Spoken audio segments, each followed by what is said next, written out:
In this video, we will show you how to use the BMaps proximity features. In BMaps, we have two types of proximities: visit proximity and dynamic proximity.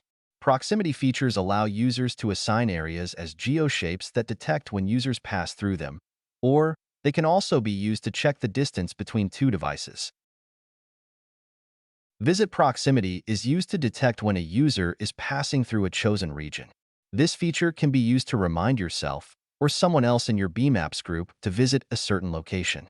For instance, if you need to visit the supermarket later on in the day, you can select the area around the supermarket to make it a geo-shape monitoring region. So whenever you pass by the supermarket, an automatically generated voice message will be played on your phone reminding you to stop there.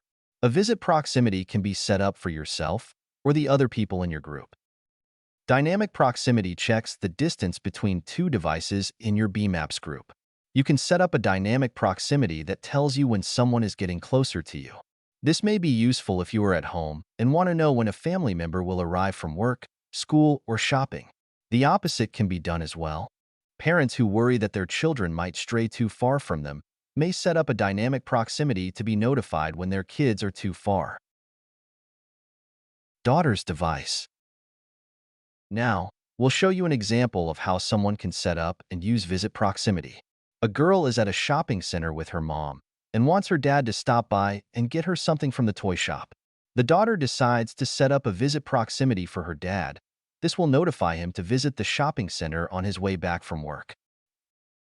From the top left menu, she chooses Set Visit, switches to Dad's tab,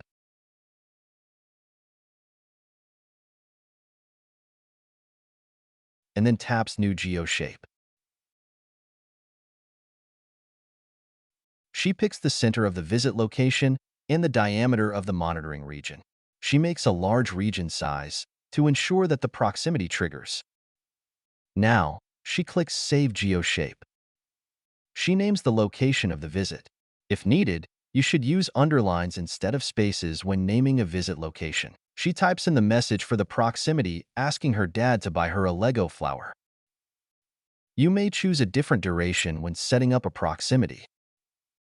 Finally, she saves the proximity.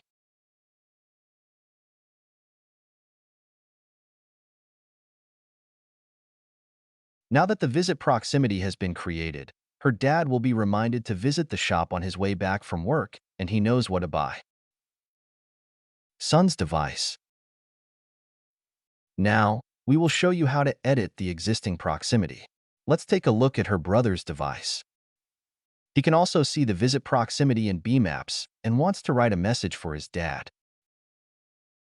To edit the proximity, he chooses Set Visit from the top left menu. To edit someone's proximity, you must first ensure that you are on their tab. Selects, and then he taps Edit GeoShape. Now, save GeoShape. You could change the duration of the proximity as well.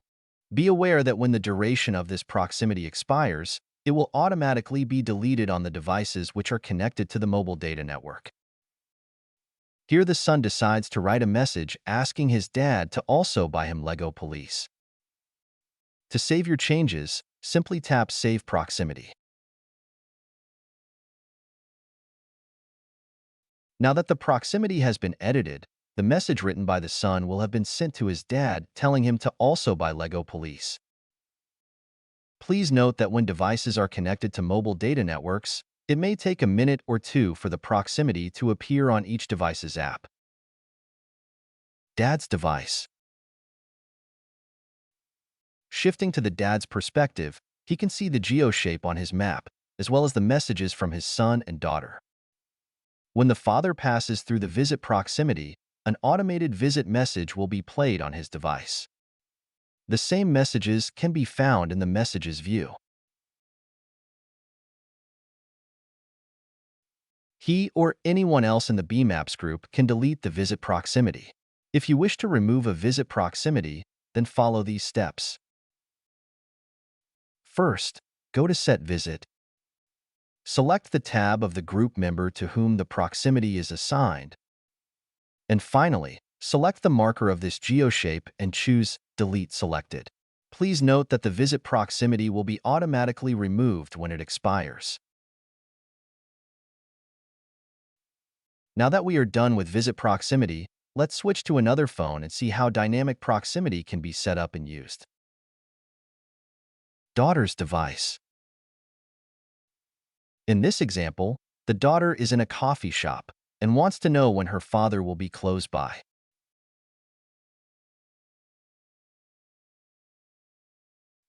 To set this up, she selects her dad's tab and clicks on Dynamic Proximity. You may also change monitoring duration or distance on this menu. She switches to Notify when is close.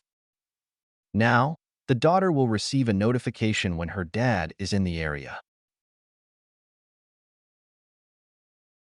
Proximity message. Dad is close. It's important to highlight that only the daughter's device will see this proximity. It is not distributed to any other devices.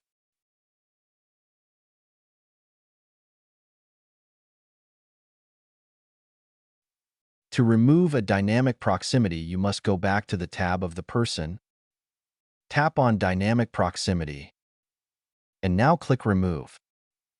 This type of proximity is also deleted when it expires. Let's look at another example. Dad's device. The dad wants to make sure his son doesn't wander too far away from him. He selects the Son's tab to set up the proximity on his son's device. He chooses the proximity type as Notify when is too far and presses Save.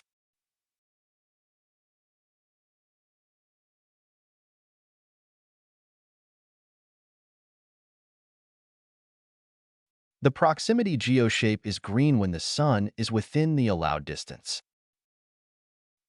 It will change to red once the sun will be too far. Please note that the center of the proximity circle follows the location of your device. Proximity message. Sun is too far. To remove this proximity, you need to be on the tab of the person, then tap on the Dynamic Proximity, and finally, choose Remove. This proximity is also deleted when its duration expires. We hope that this video has helped you understand the different types of proximities, how you can set them up, and use them. Thank you for watching.